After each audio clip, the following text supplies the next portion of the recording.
La pregunta dice, ¿qué clase de capitalismo se produce en los bancos? En la bolsa de valores y el consumo. Vamos a tratar el consumo, la bolsa de valores. Hay un trabajo de Engels que tiene dos páginas, que está adosado, agregado al capital.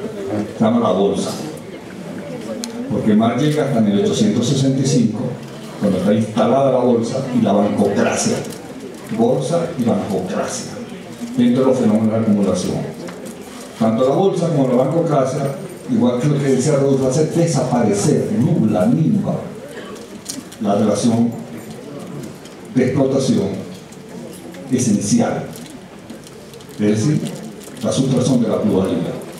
La teoría del valor es esa. La teoría marxista del valor, que significa una revolución epistemológica sobre la economía política burguesa de Adam Smith, que llegaba hasta el trabajo y admitía que el capital es un poder de mando sobre el trabajo. Marx la realiza, la completa, agregándole nada más y nada menos que el tiempo histórico del capital. Eso de que tanto habla, ¿cómo se llama? El autor del libro que cargaba a Chávez, así que es grandísima, Mesaro. Yo siempre me río porque en uno de los presidentes llegan las 10 de la noche, Chávez tiene el libro de Mesaro así y dice, no, ahora vamos a empezar a leer Mesaro, pero por el libro. Bueno, iba a empezar a estudiar a las 10 de la noche. Entonces, en el artículo de la bolsa, complementando lo que Marx había cumplido en el libro tercero, recuerden que el libro tercero trata de la renta, la ganancia media y tal, y allí Marx maneja la categoría, fíjense la categoría de capital ficticio, es decir, que hay una esfera de la producción social, se llama la esfera financiera, que se va alejando de tal manera del proceso productivo que absorbe, y eso está trabajado en el libro de la estructura intelectual actual. La esfera financiera a través de la bolsa, los bancos, los sistemas financieros, que son bastante complejos. Ahí entran aseguradoras, las que le califican a uno el riesgo país, y le dicen si usted tiene A, B o C. Entonces están metidos ahí. Van absorbiendo de tal manera la producción social que eso se transforma en lo que hoy llaman los derivados. Sí, el derivado no es más que un título sobre otro título.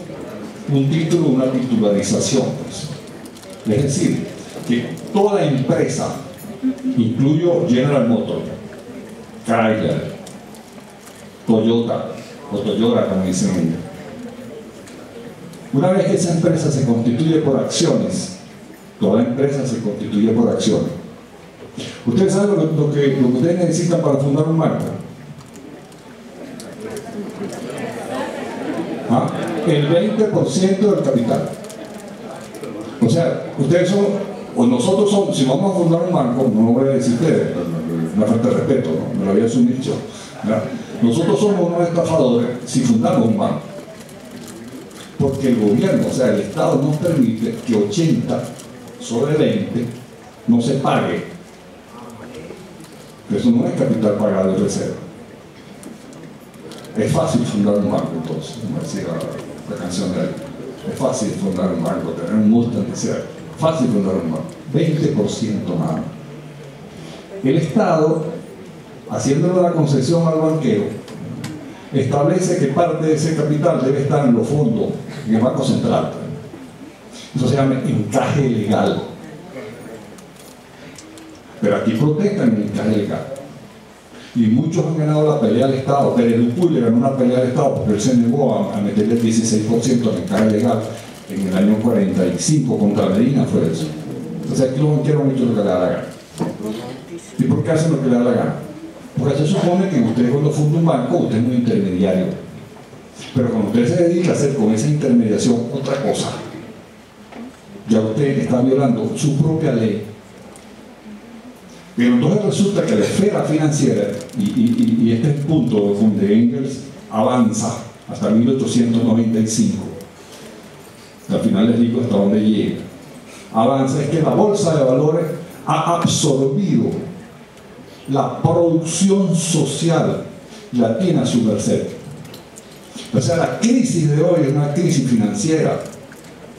Todo eso que llaman burbujas, esos que tienen que ver con hipoteca, bono, fondos buitre, eso es esfera financiera, que se tragó a la General Motors. Lo primero que hizo Obama cuando ganó la primera presidencia fue irse a Detroit a salvar a la General Motors. ¿Y cómo lo salvaron? Bueno, con las armas millares del capitalismo, pues 700 mil millones de dólares, de los cuales 250 mil millones se los reservó el Estado, el gobierno en ese momento. Y estas son las maderas de ellos salir de la crisis, o sea, está variando a cada rato.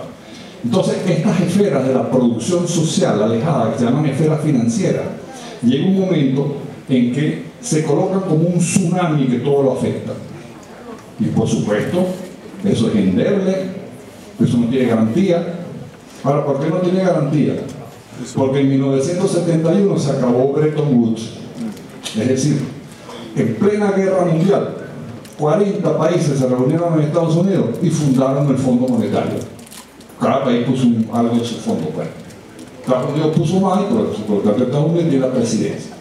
¿Y quién iba a administrar ese fondo? Y con Nixon fue la... ¿Quién iba a administrar ese fondo? Pues un banco. ¿Cómo se llama el banco? Banco Mundial. ¿Y dónde se hizo? En Bretton Woods. ¿Y dónde queda Bretton Woods? En New Hampshire, un estado de la Unión, pues, en el este y tal. Ahí fueron, pues. Eso está reseñado en unos cuentos buenísimos, porque se cuenta que hay un tren que iba rumbo a New Hampshire, a Bretton Woods, que es una pequeña localidad, donde iban 40 representantes de países hablando todas las lenguas. Entonces un periodista que va descubriendo los frentes dice: esta es la torre de Babel del capitalismo, está aquí.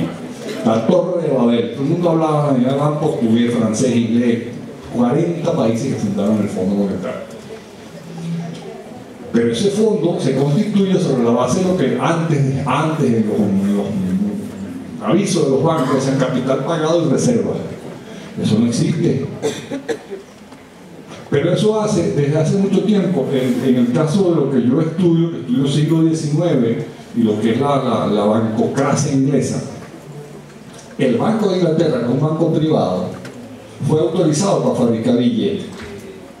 Y cuando Madrid y Engels revisan la contabilidad, se encuentran con números rojos por todas partes, el pasivo. Esa gente no aguantaba una corrida. El Banco de Inglaterra fabricaba billetes sin tener respaldo.